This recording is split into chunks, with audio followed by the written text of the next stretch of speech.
하나님의 말씀 창세기 47장입니다. 창세기 47장 5절에서 12절 가운데 9절 한 절만 보도록 하겠습니다. 9절을 한 목소리로 합독하시겠습니다. 야곱이 바로에게 아뢰되 내 나그네 길의 세월이 130년이니이다. 내 나이가 얼마 못되니 우리 조상의 나그네 길의 연조에 미치지 못하나 험악한 세월을 보내었나이다 하고. 아멘. 오늘 주신 본문 말씀을 가지고 인생은 나그네 길,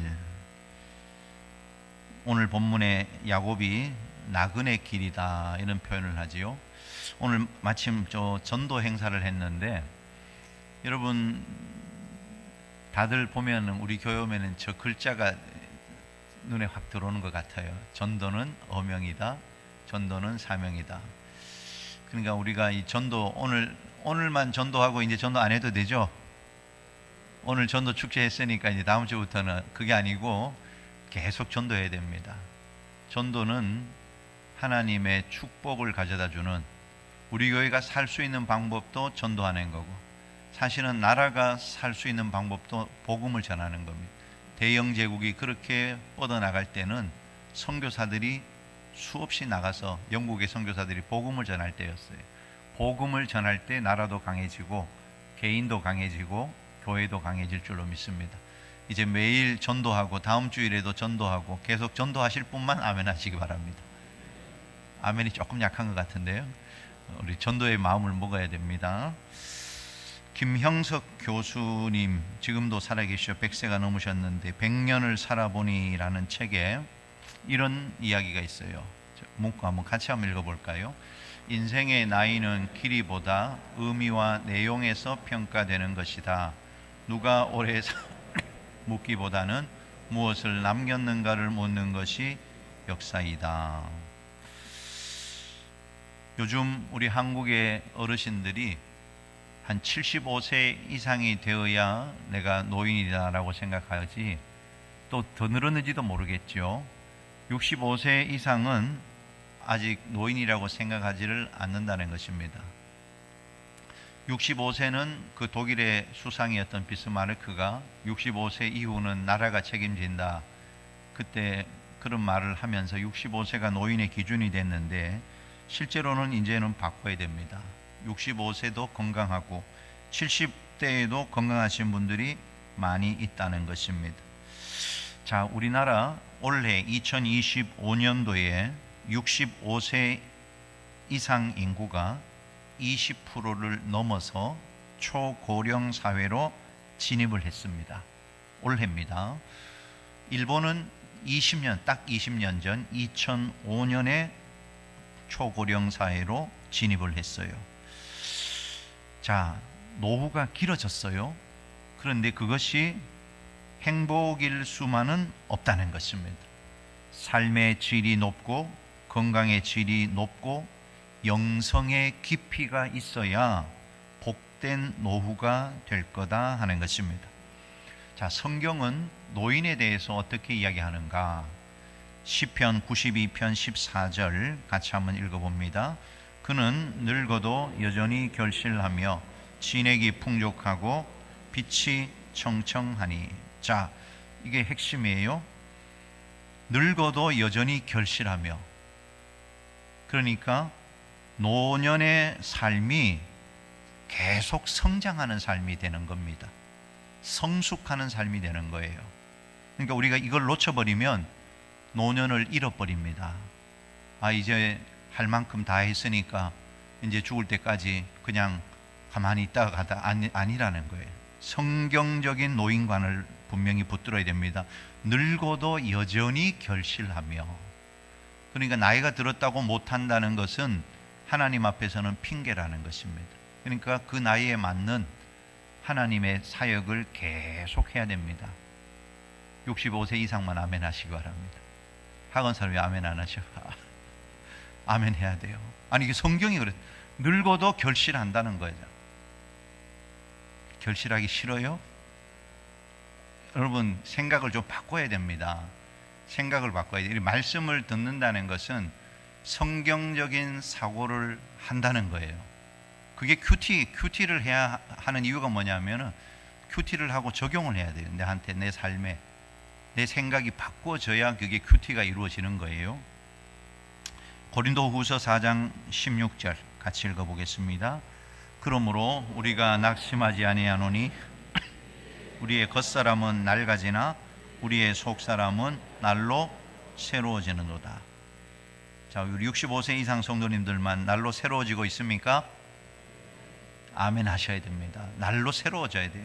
그래야 노년이 풍성해지는 겁니다. 지난번 유엔이 발표한 그 2015년 4월에 새로운 연령 분류 표준 규정 한번 띄워봐 보세요. 0에서 17세가 미성년자고 18세에서 65세까지 청년이에요. 그러니까 65세로 등록하시는 분한테 교회에서 이렇게 이야기하는 겁니다. 당신은 청년부로 가세요. 그러면 어떨까요? 무슨 소리 하냐고, 65세가 무슨 청년부냐고 이렇게 이야기할 것 같아요. 그 다음에 또 띄워보세요. 중년 66세에서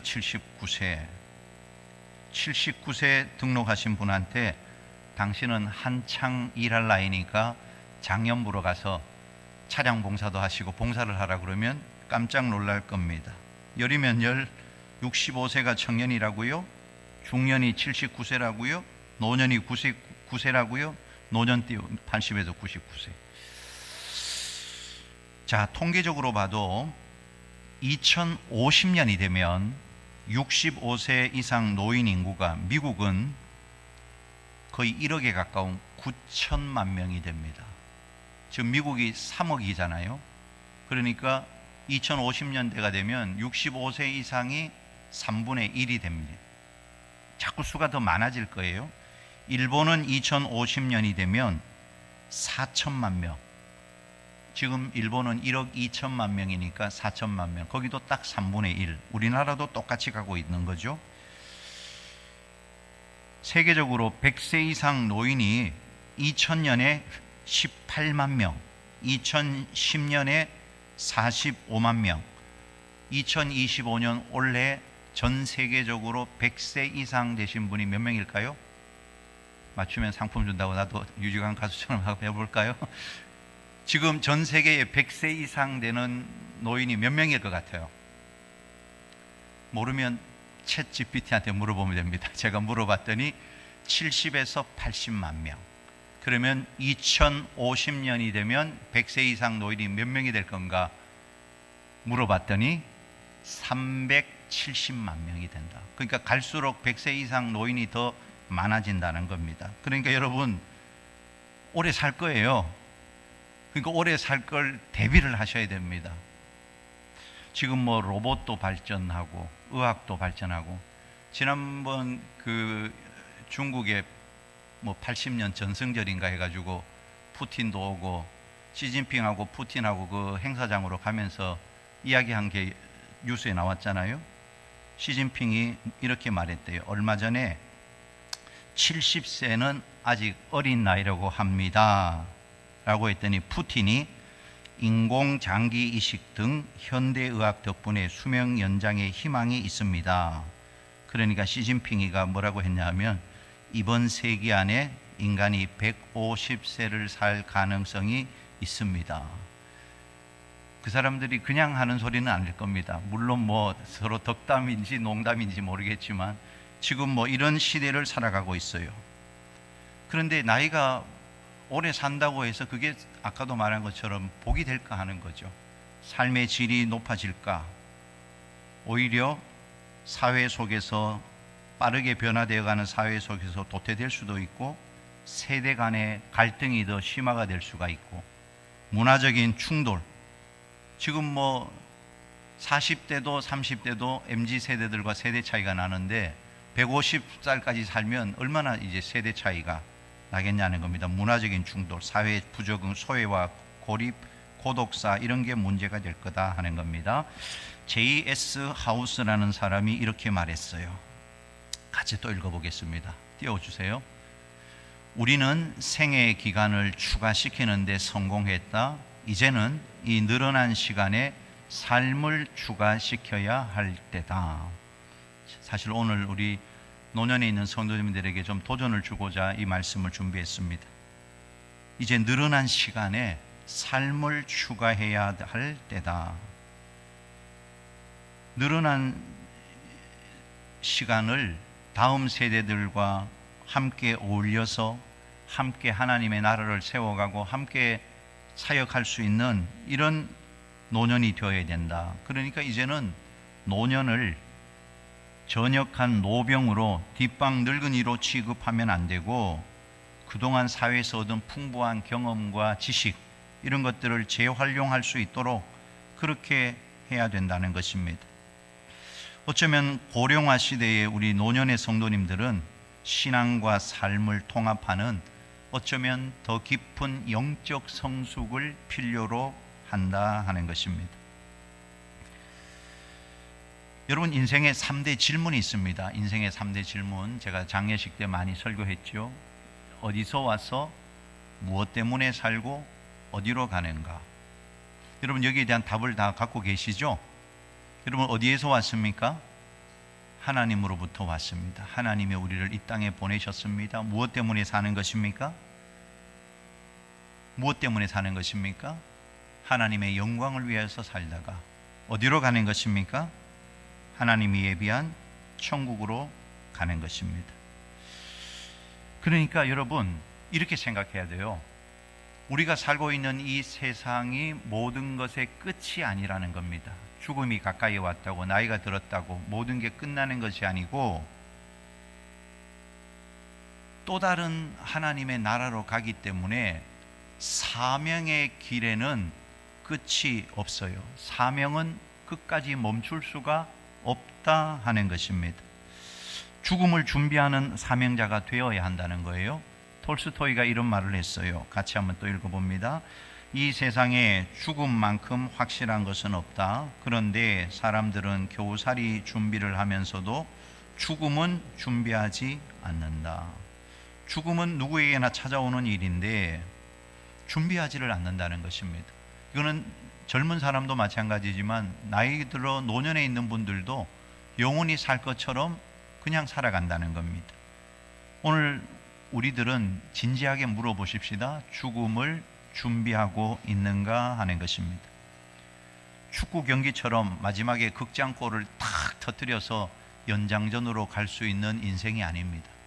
주님 오라고 하시면 가야 되는 겁니다. 여러분, 남은 인생이 얼마 남은 것 같습니까? 50년? 40년? 10년? 5년? 3년? 1년? 하루? 하나님이 그런 자들을 비우셨습니다. 누가복음 12장 20절 같이 읽어봅니다. 하나님은 이르시되 어리석은 자여 오늘 밤에 내 영혼을 도로 찾으리니 그러면 내 준비한 것이 누구의 것이 되겠느냐. 야고보서 4장 14절도 같이 읽어요. 내일 일을 너희가 알지 못하는도다. 너희 생명이 무엇이냐. 너희는 잠깐 보이다가 없어지는 안개니라. 성경에 죽음을 1441번 언급하고 있습니다. 굉장히 횟수로 보면 죽음에 대한 경고를 하고 있다는 것을 아셔야 됩니다. 오늘 야곱이 이렇게 자기의 인생을 고백합니다. 9절 한 번 더 읽어보겠습니다. 야곱이 바로에게 아뢰되 내 나그네 길의 세월이 130년이니이다. 내 나이가 얼마 못 되니 우리 조상의 나그네 길의 연조에 미치지 못하나 험악한 세월을 보내었나이다. 130년 인생을 살아본 한 인간의 고백입니다. 험악한 인생을 살았다. 그리고 나그네 인생길을 걸었다. 나그네라는 말은 반드시 돌아갈 고향이 있다는 말입니다. 그러니까 우리가 이 땅을 정말 나그네로 살고 있는가? 이 땅이 영원한 것처럼 이 땅에 대한 욕심으로만 살아가고 있지는 않는가 하는 것입니다. 오늘 나그네 인생이 나그네 길이라는 게 과연 뭘 의미할까? 첫 번째, 인생은 잠깐이다 하는 것입니다. 얼마 동안만 살다가 간다는 거예요. 아마 여기 있는 어르신 우리 성도님들 지나간 세월을 돌아보면 저 눈 깜빡할 사이였다는 것을 고백할 겁니다. 순식간에 지나간 거예요. 마르쿠스 아우렐리우스, 로마의 황제, 유명한 황제죠. 명상록에 이렇게 말합니다. 같이 읽어봅니다.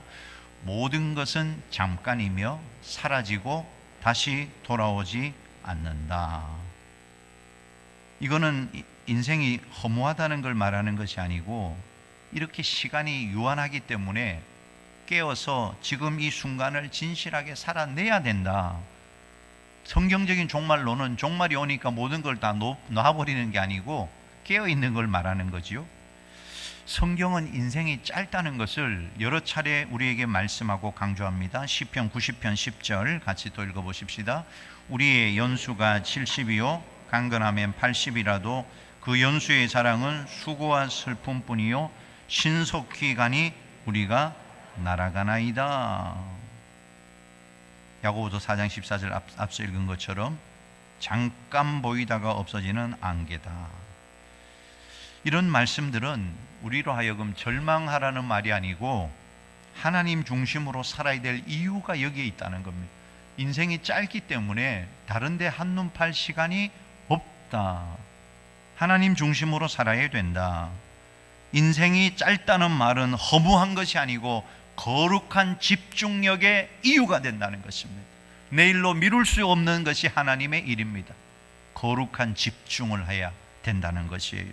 히브리서 9장 27절에 한 번 죽는 것은 사람에게 정해진 것이요 그 후에는 심판이 있다. 죽음 후에는 심판이 있다. 전도서 3장 1절에서 3절 같이 읽어보겠습니다. 범사에 기한이 있고 천하만사가 때가 있나니 날 때가 있고 죽을 때가 있으며 심을 때가 있고 심은 것을 뽑을 때가 있으며 죽일 때가 있고 치료할 때가 있으며 헐 때가 있고 세울 때가 있으며 날 때가 있으면 죽을 때가 있다. 기한이 있다. 모든 것은 목적을 이루는 때가 있습니다. 예수님이 33세에 돌아가셨어요. 젊은 나이에 돌아가신 겁니다. 그렇지만 예수님은 당신의 할 일을 다 마치고 가신 것입니다. 젊어서 갔다고 해서 반드시 잘못된 것은 아니라는 것입니다. 그래서 우리는 항상 우리의 마지막을 준비해야 한다 하는 것입니다. 무엇보다도 인생은 잠깐이에요. 잠깐입니다. 그래서 내세를 준비하는 사람이 성경에서는 가장 지혜로운 사람이라고 말씀합니다. 누구도 이 세상에서 천년만년 살 수가 없어요.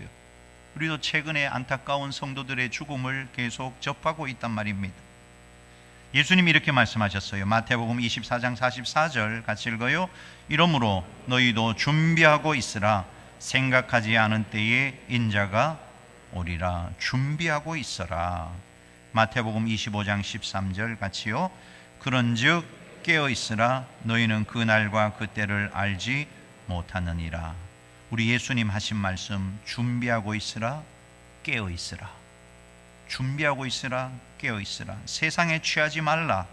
세대를 본받지 말라. 믿음을 준비하라.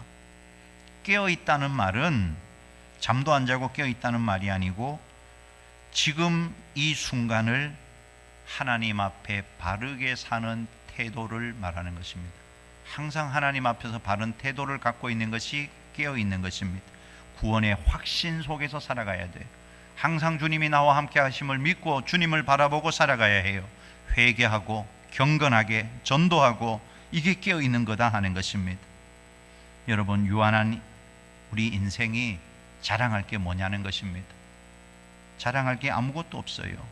잠깐 있다가 없어지는데 아무리 여러분이 자랑하고 돈 많이 벌었다고 집 좋은 집 샀다고 자식 잘 됐다고 자랑해도 그게 뭐냐? 헛된 자랑이라는 겁니다. 그런 자랑은 아무것도 소용이 없어요. 지나고 나면 아무것도 남는 게 없는 것이 되는 것입니다.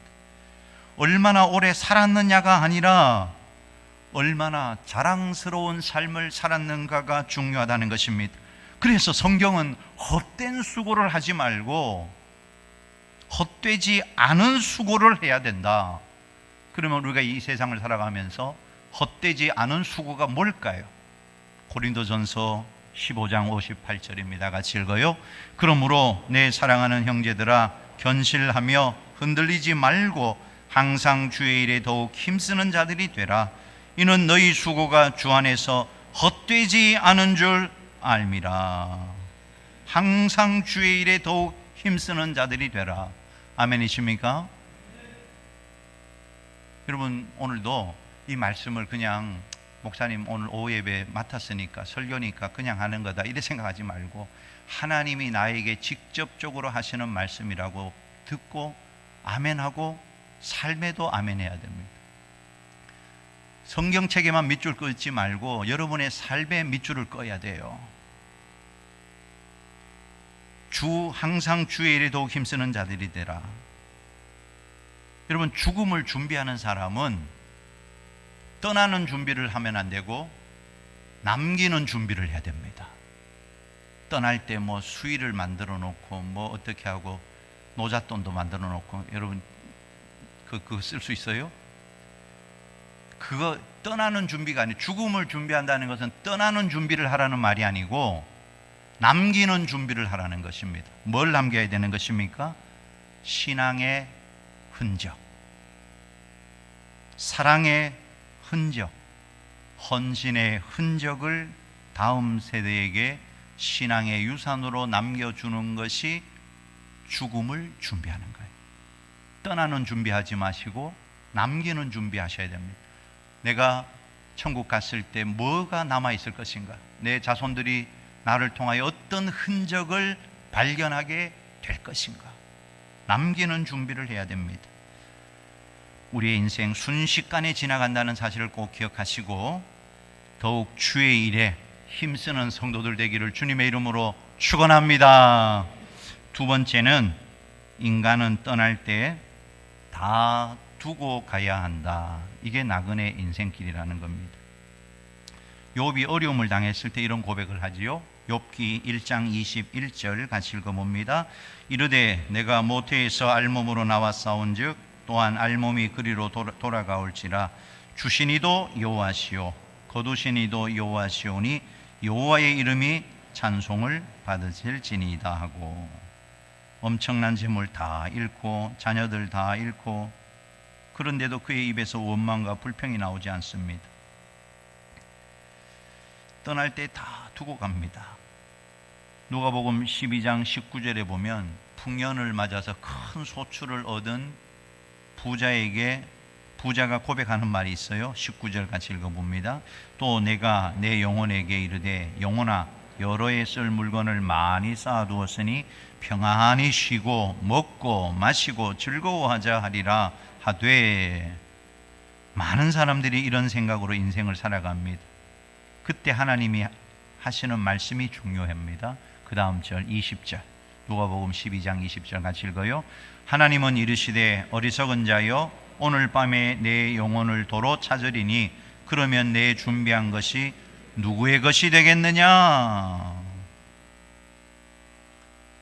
인간의 물질에 대한 욕심은 한도 없고 끝도 없습니다. 아무리 많이 가져도 만족이 없어요.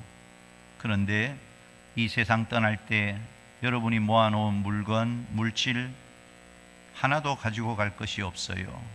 그래서 세상에 대한 욕심을 가지고 이 땅을 살아가서는 안 된다는 것입니다.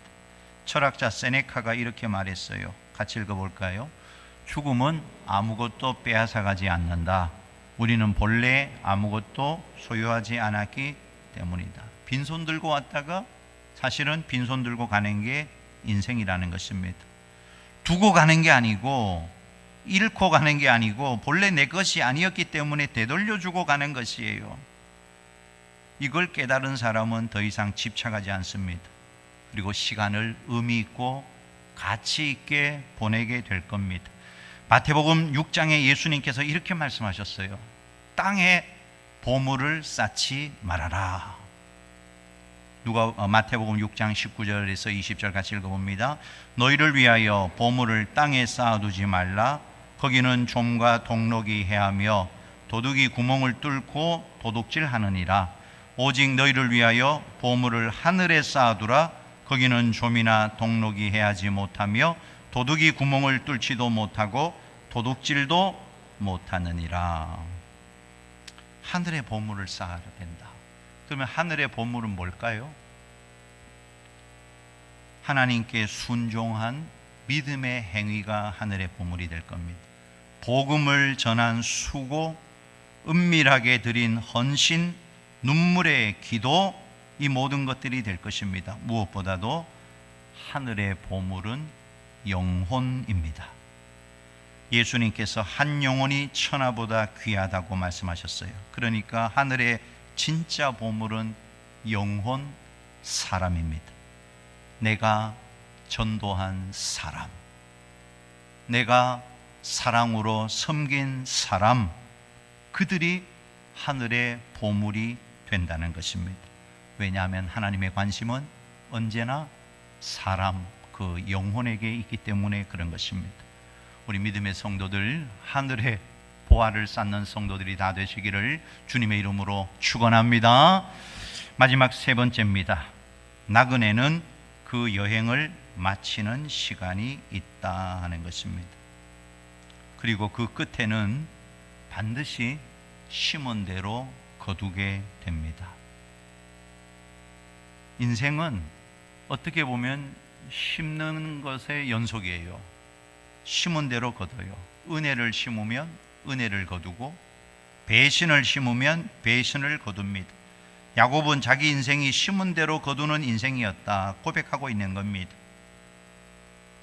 여러분, 인생의 끝이 올 텐데 그날이 오기 전에 많이 심어야 돼요. 뭘 심어야 될까요?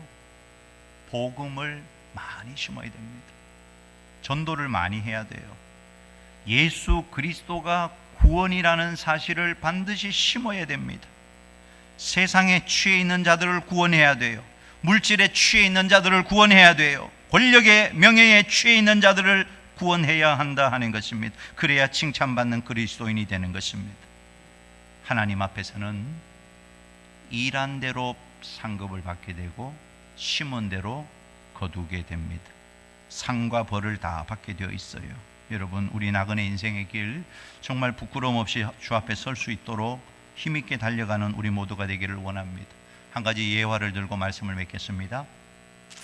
사랑의 병원장이고 주식회사 이롬 있죠? 그 생식 그 회사 회장인 황성주 박사, 참 이분이 요즘 선교 활동을 굉장히 많이 하죠. 전 세계를 다니면서 이분이 쓴 책 가운데 시편 23편이라는 책이 있습니다. 거기에 자기 병원에 찾아온 암 환자 중에 18살 소년이었던 순태라는 아이의 이야기가 나와요. 골육종, 이 병이 우리나라 중고등학생에게 가장 많이 발생하는 암이라고 합니다. 골육종, 배에 생기는 암인데, 이 배에 암이 생기다 보니까 통증이 굉장히 말로 표현할 수 없을 정도로 심하다고 합니다. 이 순태라는 학생은 수술을 해서 잘 되었는데 암이 재발이 되고 그 암이 퍼집니다. 폐를 비롯한 온갖 장기에 전이가 되었어요. 어떻게 보면 살 가능성이 없습니다. 그리고 이 황성주 박사가 그 사랑의 봉사단 제2기를 이끌고 인도와 아프리카로 한 달 동안 선교 여행을 가도록 예약이 되어 있는데, 아무리 생각해도 이 아이를 다시는 못 볼 것 같았어요. 그래서 아이에게 구원의 확신을 지켰답니다. 하나님이 너를 사랑하신다는 사실을 믿느냐? 고개를 끄덕입니다. 지금 죽으면 어떻게 되냐? 천국 갑니다. 확신하냐? 확신합니다. 내가 앞으로 한 달 동안 아프리카를 다녀와야 되는데 아무리 생각해도 너를 다시는 못 볼 것 같다. 천국에서 다시 만나자. 이것이 그 아이와의 마지막이 되었다고 합니다. 아프리카를 다녀왔어요. 며칠 후 그 순태 아버지로부터 전화가 걸려옵니다. 선생님, 순태가 천국 갔어요. 어찌나 확신에 차 있던지 어떻게 그렇게 확신하십니까? 물었더니 자초지종을 이야기합니다. 가족들과 친구들이 임종을 보기 위해서 마지막 순간을 지켜보고 있는데 얼마나 고통이 처절한지 몰핀 주사를 계속 맞는데도 이 아이가 고통이 감소되지 않고 고통스러워하더라는 겁니다. 그런데 마지막 순간 놀라운 일이 생겼다는 거예요. 분명히 아이가 의식을 잃고 죽었다고 생각했는데 한참 후에 다시 살아났다는 거예요. 천사같이 밝은 얼굴로 깨어나더니 엄마 아빠 천국이 너무너무 좋아요. 주님과 함께 있는 것이 너무너무 좋아요. 이렇게 좋은 곳에 내가 먼저 가니 두 분은 신앙생활 잘하고 꼭 오세요. 간곡히 부탁하고 다시 의식을 잃었다는 겁니다. 그리고 한 번 더 한참 후에 다시 깨어나서 천사 같은 얼굴로 친구들에게 일일이 살아계신 하나님과 천국을 증언하고 천국으로 갔다고 합니다. 여러분, 이 세상에 가장 큰 거짓말 두 가지가 뭐라고 그랬죠? 하나님은 없다, 죽으면 끝이다. 거짓말인 줄도 알면서도 세상 사람들은 여기에 속아요. 하나님이 없습니까? 죽으면 끝입니까? 아닙니다. 속으면 안 됩니다. 믿음의 시선으로 보면 글을 한번 띄워보시죠. 같이 읽어보겠습니다. 죽음은 모든 것이 끝나는 엔딩이 아닌 영생으로 이어진 접속사 엔딩이다. 여러분, 죽음이 끝이 아니에요.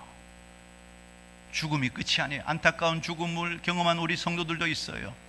젊은 나이에 천국 간 사람도 분명히 있어요.